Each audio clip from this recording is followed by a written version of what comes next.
Ciência do Bom Viver. Capítulo 1. Nosso exemplo. Nosso Senhor Jesus Cristo veio a este mundo como infatigável servo das necessidades do homem. Tomou sobre si as nossas enfermidades e levou as nossas doenças, a fim de poder ajudar a todas as necessidades humanas. Mateus capítulo 8, verso 17. Veio para remover o fardo de doenças, miséria e pecado. Era sua missão restaurar inteiramente os homens. Veio trazer-lhes saúde, paz e perfeição de caráter.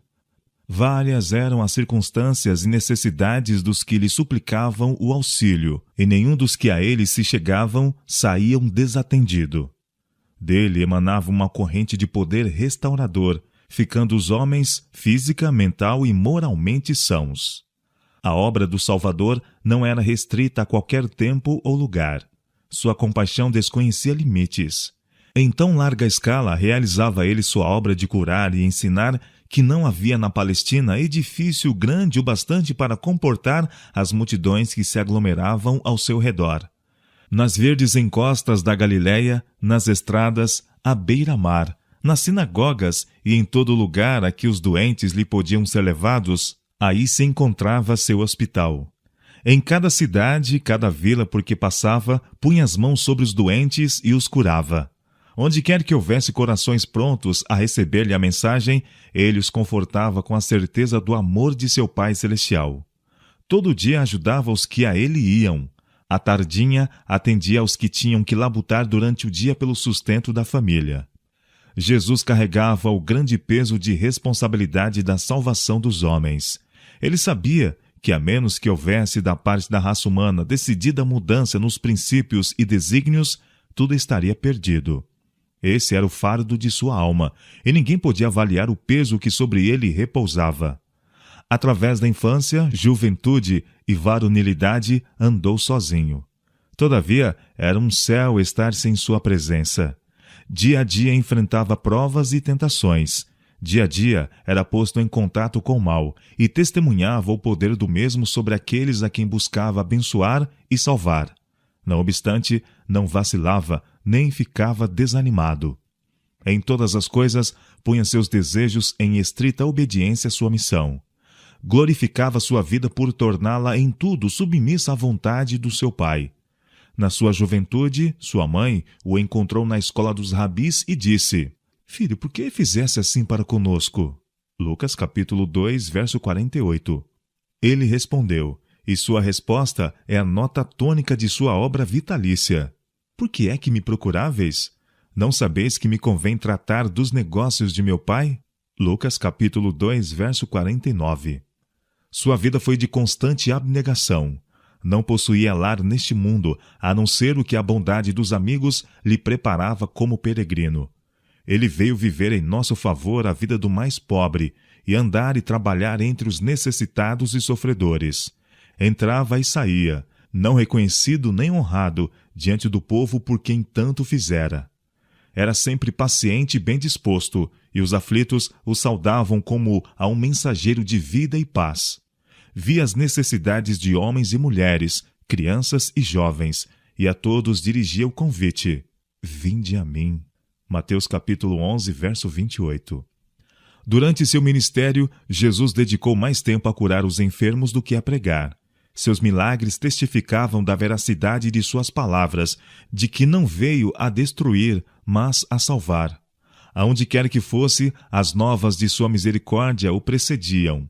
Por onde havia passado, os que haviam sido alvo de sua compaixão se regozijavam na saúde e experimentavam as forças recém-adquiridas. Multidões ajuntavam-se em torno deles para ouvir de seus lábios as obras que o Senhor realizara. Sua voz havia sido o primeiro som ouvido por muitos, seu nome o primeiro proferido, seu rosto o primeiro que contemplaram. Por que não haveriam de amar a Jesus e proclamar-lhe o louvor?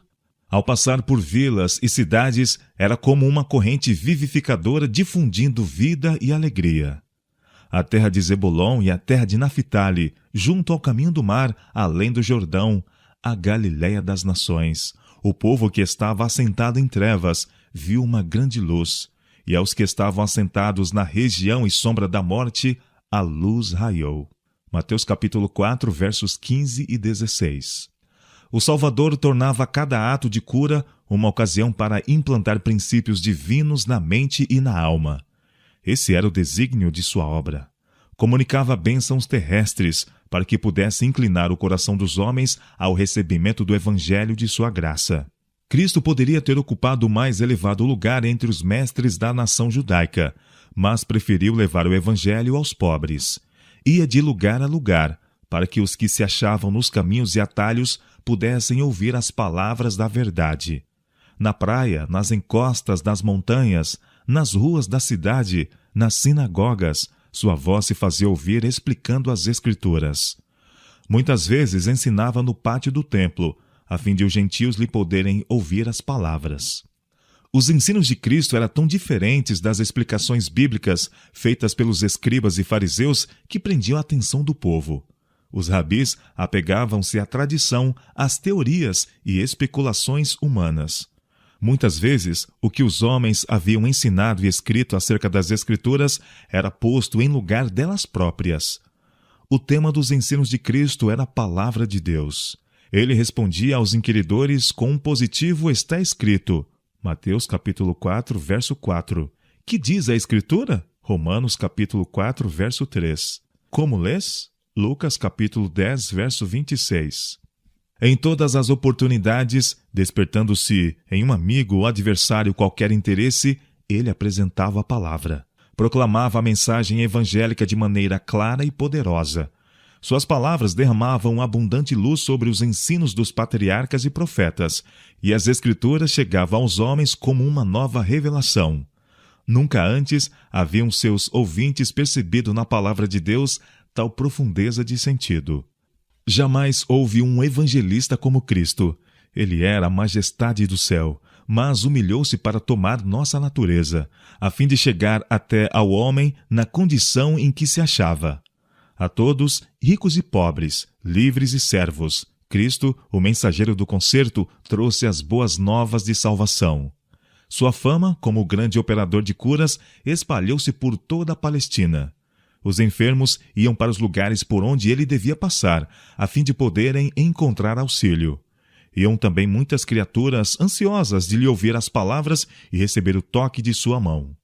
Assim ia de cidade em cidade, de vila em vila, pregando o evangelho e curando os enfermos, o Rei da Glória na humilde veste humana. Assistia às grandes festas anuais da nação e falava das coisas celestes às multidões absortas nas cerimônias exteriores, trazendo a eternidade ao alcance de sua visão. Dos celeiros da sabedoria tirava tesouros para todos. Falava-lhes em linguagem tão simples que não podiam deixar de entender. Por métodos inteiramente seus, ajudava a todos quantos se achavam em aflição e dor. Com graça e cortesia, ajudava a alma enferma de pecado, levando-lhe saúde e vigor. Príncipe dos mestres, buscava acesso ao povo por meio de suas mais familiares relações. Apresentava a verdade de maneira que, daí em diante, ela estaria sempre entretecida no espírito de seus ouvintes com suas mais sagradas recordações e afetos. Ensinava-os de maneira que os fazia sentir quão perfeita era sua identificação com os interesses e a felicidade deles. Suas instruções eram tão diretas, tão adequadas suas ilustrações, suas palavras tão cheias de simpatia e animação, que os ouvintes ficavam encantados. A simplicidade e sinceridade com que se dirigia aos necessitados santificavam cada palavra.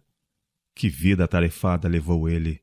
Dia a dia podia ser visto entrando nas humildes habitações da miséria e da dor, dirigindo palavras de esperança aos abatidos e de paz aos aflitos. Cheio de graça, sensível e clemente, andava erguendo o desfalecido e confortando os tristes. Aonde quer que fosse, levava bênçãos.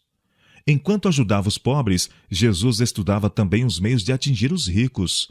Procurava travar relações com o rico e culto fariseu, o nobre judeu e a autoridade romana. Aceitava-lhes os convites, assistia às suas festas, tornava-se familiar com os interesses e ocupações deles, a fim de obter acesso ao seu coração e revelar-lhes as imprescindíveis riquezas. Cristo veio a este mundo para mostrar que, mediante o recebimento de poder do alto, o homem pode levar vida imaculada. Com incansável paciência e assistência compassiva, ia ao encontro dos homens nas suas necessidades. Pelo suave contato da graça, bania da alma o desassossego e a dúvida, transformando a inimizade em amor e a incredulidade em confiança. Podia dizer a quem lhe aprovesse: segue-me. E aquele a quem se dirigia levantava-se e o seguia. Quebrava-se o encanto da fascinação do mundo. Ao som de sua voz fugia do coração o espírito de avidez e ambição, e os homens levantavam-se, libertos, para seguir o Salvador. Cristo não conhecia distinção de nacionalidade, posição ou credo. Os escribas e fariseus desejavam fazer dos dons celestes um privilégio local e nacional e excluir o resto da família de Deus no mundo. Mas Cristo veio derrubar todo o muro de separação. Veio mostrar que seu dom de misericórdia e amor é tão ilimitado como o ar, a luz ou a chuva que refrigera a terra. A vida de Cristo estabeleceu uma religião em que não há diferenças. A religião em que judeus e gentios, livres e servos, são ligados numa fraternidade comum, iguais perante Deus. Nenhuma questão política lhe influenciava a maneira de agir. Não fazia diferença alguma entre vizinhos e estranhos, amigos e inimigos. O que tocava seu coração era uma alma sedenta pelas águas da vida. Não passava nenhum ser humano por alto como indigno, mas procurava aplicar a toda pessoa o remédio capaz de sarar. Em qualquer companhia em que se encontrasse, apresentava uma lição adequada ao tempo e às circunstâncias. Cada negligência ou insulto da parte de alguém para com seu semelhante servia apenas para fazê-lo mais consciente da necessidade que tinham de sua simpatia divina humana. Procurava inspirar esperança aos mais rudes e menos promissores, prometendo-lhes a certeza de que haveriam de tornar-se irrepreensíveis e inocentes, alcançando um caráter que manifestariam serem filhos de Deus. Muitas vezes, Jesus encontrava pessoas que haviam caído no poder de Satanás e que não tinham forças para romper os laços. A essas criaturas, desanimadas, doentes, tentadas, caídas, costumava dirigir palavras da mais terna piedade, palavras adequadas que podiam ser compreendidas. Quando encontrava pessoas empenhadas numa luta renhida com o adversário das almas, ele as animava a perseverar, assegurando-lhes que haviam de triunfar, pois os anjos de Deus se achavam ao seu lado e lhes dariam a vitória. À mesa dos publicanos, ele se sentava como hóspede de honra, mostrando por sua simpatia e benevolência social que reconhecia a dignidade humana, e os homens anelavam tornar-se dignos de sua confiança. Sobre seu coração sedento, as palavras dele caíam com bendito poder vivificante. Novos impulsos eram despertados, e abria-se para esses excluídos da sociedade a possibilidade de vida nova. Conquanto fosse judeu, Jesus se associava sem reserva com os samaritanos, deitando assim por terra os costumes farisaicos de sua nação. Apesar de seus preconceitos, ele aceitou a hospitalidade desse povo desprezado. Dormia com eles sob seu teto, comia à mesa deles, compartilhando da comida preparada e servida por suas mãos. Ensinava em suas ruas e tratava-os com a maior bondade e cortesia. Enquanto lhes atraía o coração pelos laços de humana simpatia, sua divina graça levava-lhes a salvação que os judeus rejeitavam.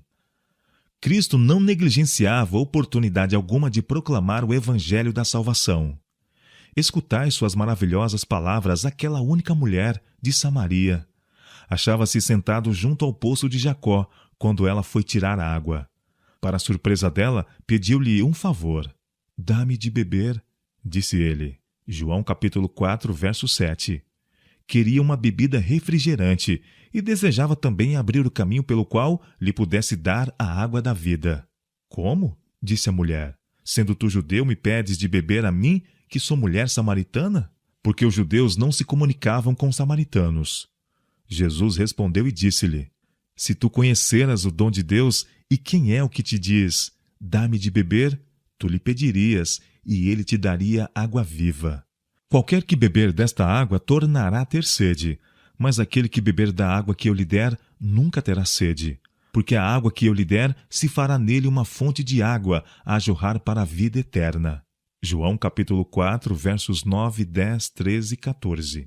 Quanto interesse manifestou Cristo nessa mulher! Quão fervorosas e eloquentes foram suas palavras! Ao ouvi-las, a mulher deixou seu cântaro e foi à cidade, dizendo aos amigos: Vinde e vede um homem que me disse tudo quanto tenho feito. Porventura não é este o Cristo? João capítulo 4, verso 29. Lemos que muitos dos samaritanos daquela cidade creram nele. João capítulo 4, verso 39. E quem pode avaliar a influência que essas palavras exerceram para a salvação de pessoas nos anos que se passaram desde então? Onde quer que os corações se abram para receber a verdade, Cristo está pronto a instruí-los. Revela-lhes o Pai e o serviço aceitável àquele que lê o coração. Para esses, não usa ele de parábolas. Diz-lhes como a mulher junto à fonte: Eu sou, eu que falo contigo. João capítulo 4, verso 26.